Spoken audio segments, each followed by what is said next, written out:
Comrade সভাপতি মঞ্চে আছেন, আমাদের নেতা কমরেড প্রত্যুত্তজা খান। রাজাদা এতক্ষণ বলছিলেন আমাদের এখানকার, আপনাদের সবার পরিচিত আমাদের প্রাক্তন সাংসদ এখানকার। আপনারা যারা এখানে আছেন, যারা সরাসরি হকারি পেশার সঙ্গে যুক্ত, আমাদের ভাই বোনেরা, আমাদের দাদারা দিদিরা যারা রয়েছেন, তাদের পরিবারের মানুষজন যারা রয়েছেন, সরাসরি হকারি পেশার সঙ্গে হয়তো যুক্ত নন, কিন্তু এই লড়াইয়ে খেটে খাওয়া মানুষের পক্ষে আছেন। আমাদের যে সাথীরা, আমাদের যে বন্ধুরা, তারা এখানে উপস্থিত আছেন। আপনাদের সবাইকে বলছি, আমি খুব দীর্ঘ বক্তৃতার মধ্যে যাচ্ছি না। আপনারা এই রোদের মধ্যে অনেকক্ষণ ধরে বসে আছেন, এরপরে মিছিল হবে। আর সবচেয়ে বড় কথা হচ্ছে, কয়েকদিন আগে ভোট হয়েছে, ভোটের আগে এরকম অনেক মিটিং মিছিল, সভা সমিতি হয়েছে, বক্তৃতা হয়েছে, যেখানে নেতারা বক্তৃতা করেছেন, বিভিন্ন দলের, আমাদের পার্টির নেতারা বক্তৃতা করেছেন, ভোট চেয়েছেন। কেউ ভোট দেননি, কেউ ভোট দিয়েছেন, সেটা আলাদা কথা। কিন্তু আজকে যখন এরকম শিরে সংক্রান্তি অবস্থা, মানুষের জীবন জীবিকা এরকম ভাবে টান লেগেছে, ভোট হওয়ার পরে, সরকার পাল্টানোর পরে গোটা বাংলায় একসঙ্গে বুলডোজার নেমেছে, মানুষের বাড়িঘর ভেঙে দেওয়া হচ্ছে, মানুষের ব্যবসার জায়গা ভেঙে দেওয়া হচ্ছে। যে মানুষটা আজকে সকালবেলা বাড়ি থেকে বেরিয়েছিল, সে রাত্রিবেলা ফিরে আসবে কোন বাড়িতে তিনি জানেন না।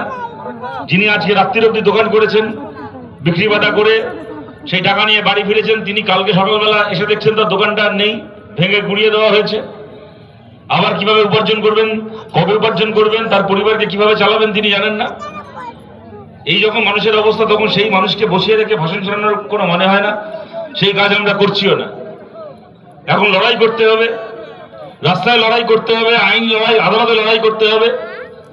ওরা সরকারে এসছে, রাজ্যে কেন্দ্রে ওদের হাতে ক্ষমতা রয়েছে, ওদের হাতে আইন রয়েছে, ওদের হাতে পুলিশ রয়েছে, ওদের হাতে মিলিটারি রয়েছে। ওরা যদি মনে করে যে সরকারে থেকে সরকারি ক্ষমতাকে কাজে লাগিয়ে আমরা দোকান ভাঙবো, আমরা বাড়িঘর ভাঙবো, তাহলে সেই ব্যারিকেডের সামনে, সেই বুলডোজারের সামনে বুক চিতিয়ে দাঁড়িয়ে ব্যারিকেড তৈরি করে এবং আদালতে লড়াই করে যেন তেন প্রকারে হোক ওদের এই বুলডোজারকে আমাদের আটকাতেই হবে। এবং আমরা বরাবর বলে এসেছি, আমরা বরাবর এটা জানতাম, এই বিজেপির মতো দল, এরা যেতে গরিবের ভোটে আর বড় লোকের নোটে। একদিক দিয়ে গরিব মানুষ ভোট দেয়, আর একদিক দিয়ে বড় লোক এদেরকে কোটি কোটি টাকার নোট দেয়। এখন জেতার পরে কার সেবা করবে? গরিবের ভোটের ঋণ চোকাবে নাকি বড় লোকের নোটের ঋণ চোকাবে? বিজেপির মতো একটা দল চিরকাল বড় লোকের নোটের ঋণ চোকায়।